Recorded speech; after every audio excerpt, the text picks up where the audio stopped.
నమస్తే, KVC news స్వాగతం. ప్రతిక్షణం సామాన్యుడి పక్షం. నేను మీ చలపతి. నేటి వార్త. ఖరీఫ్లో పంటల సాగు చాలా దారుణంగా తయారైంది.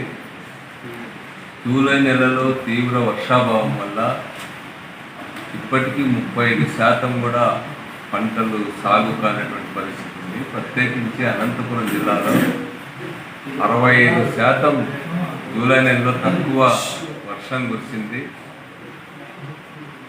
30% కూడా పంటలు సాగు చేయాల. ప్రధానమైనటువంటి వేరుశెనగ పంట వీటన్నింటినీ కూడా సాగు చాలా దారుణంగా ఉంది.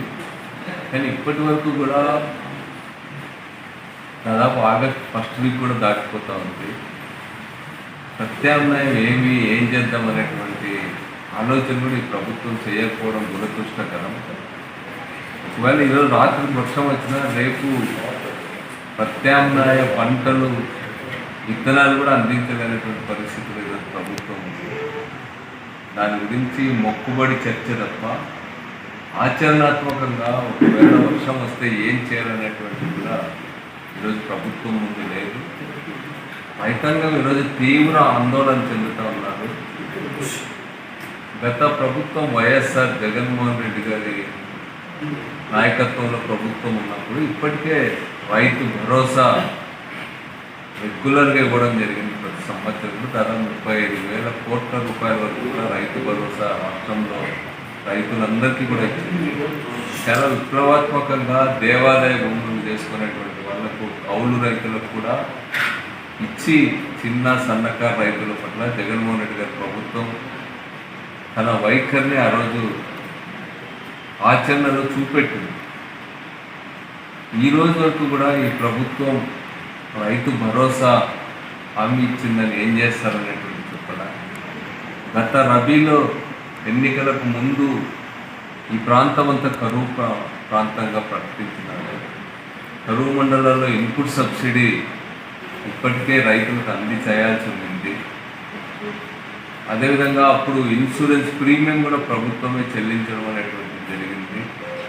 ఇన్సూరెన్స్ గురించి ఏం చేస్తారు, ఇన్పుట్ సబ్సిడీ గురించి ఏం చేస్తారో ఈ ప్రభుత్వం ఈరోజు చెప్పడం మానేసి కేవలం గత ప్రభుత్వం పైన నిందలేయడం, జగన్మోహన్ రెడ్డి గారిని బూతులు తిరుగుతూ విమర్శలు చేయడానికి, వైఎస్ఆర్సీపీ కార్యకర్తల పైన దాడులు చేయడానికి ఈరోజు సమయాన్నంతా కూడా వెచ్చిస్తూ ఉంది తప్ప ప్రజల శ్రేయస్సు గురించి ఏమాత్రం కూడా ఈ ప్రభుత్వం ఆలోచించడం లేదు.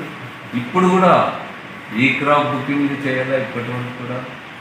ఒకవేళ ఇప్పుడు పంట నష్టపోయేటువంటి పరిస్థితి ఉంది, వాళ్ళకి ఈ క్రాప్ బుకింగే చేయకపోతే మీరు వాళ్ళకి ఇన్పుట్ సబ్సిడీ ఎట్లా ఇస్తారు? అదేవిధంగా రేపు పొద్దున ఇన్సూరెన్స్ ఏం చేయాలనేటువంటి దానిపైన ఇప్పటికి కూడా స్పష్టత లేనటువంటి పరిస్థితి ప్రభుత్వానికి ఉంది.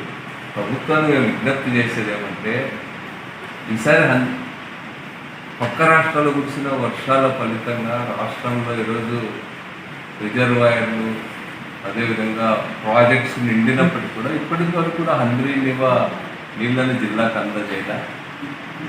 ఒక కాంట్రాక్టర్, టీడీపీకి సంబంధించిన కాంట్రాక్టర్ కాలువ కట్టంగా ఆయన మట్టేసి కాంట్రాక్ట్ పనులు చేసుకుంటూ ఉంటే దాని పట్ల గట్టిగా వ్యవహరించలేకపోవడం అనేటువంటిది రైతుల పట్ల ఈ ప్రభుత్వానికి ఎంత బాధ్యత ఉందనేటువంటిది కూడా ఈరోజు అర్థమవుతుంది. దీనికి తోడు ఈరోజు రాష్ట్రంలో చరిత్రలోనే లేని విధంగా కేవలం ఓటన్ అకౌంట్ బడ్జెట్తోనే ఈరోజు ముందుకు పోతా ఉన్నారు.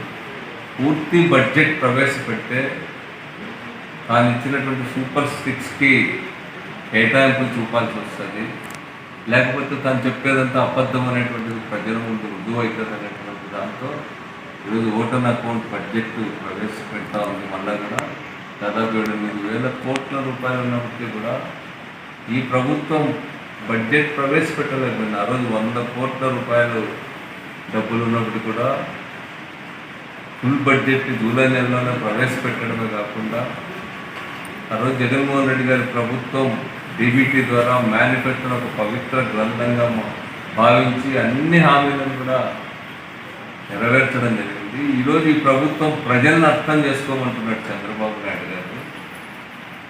మీకు అర్థం కాదా? ముందుగానే ఎన్నికల ముందు చెప్పిన అబద్ధం తొడకుండా చెప్పేటప్పుడు, ప్రజలను మోసం చేసేటప్పుడు అన్యాయం హామీలు ఇచ్చినప్పుడు మీకు రాష్ట్ర ఆర్థిక పరిస్థితి తెలియదా? ఇన్నేళ్ల రాజకీయ అనుభవం ఉందని చెప్పుకునేటువంటి మీరు తెలిసి అబద్ధాలు చెప్పినారు, తెలిసి ప్రజలు మోసం చేసినారు.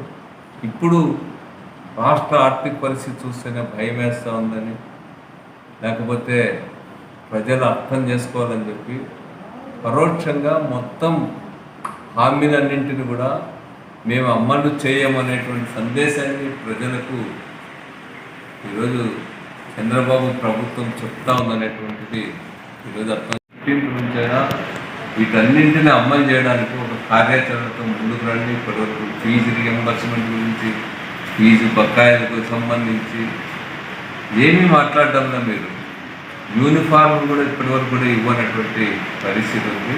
మీ ధ్యాస అంతా కూడా భోజనం పెట్టే మధ్యాహ్న భోజన ఏజెన్సీలు రద్దు చేసేదానిపైన, లేకపోతే ఏడన్నా స్టాక్ యార్డులో ఇసుక ఉంటే దాన్ని దోపిడీ చేసేదానిపైన, లేకపోతే ఫీల్డ్ అసిస్టెంట్లను తొలగించేదానిపైన, వీటిపైన స్టోర్లు ఎట్లా పీకేద్దాం, ఎట్లా దోపిడీ చేద్దాం, మీరంతా కూడా 5 ఏళ్ళ ఆకలంతా తీర్చుకునేదానికి కాసుకొని ఉన్నట్టుగా కనపడుతున్నారు తప్ప మీరు ప్రజల గురించి, మీ మేనిఫెస్టో గురించి మీరు ఆలోచించడం లేదు. అందుకని ఇప్పటికైనా కూడా మేనిఫెస్టో అమలు చేయండి, ప్రజలకు ఇచ్చినటువంటి మాట నెరవేర్చండి. మీకున్న అనుభవాన్ని, మీ సమర్థతని ప్రజలు మోసం చేయడానికి, అబద్ధాలు చెప్పడానికి కాకుండా పరిపాలన చూపెట్టండి, ప్రజలకు న్యాయం చేయండి అని చెప్పి నేను విజ్ఞప్తి చేస్తాను. ఇంతటితో నేటి వార్త సమాప్తం. మరిన్ని వార్తా విశేషాలతో మీ ముందుకు వస్తుంది KV's news. Until then, signing off మీ కేవీ చలపతి.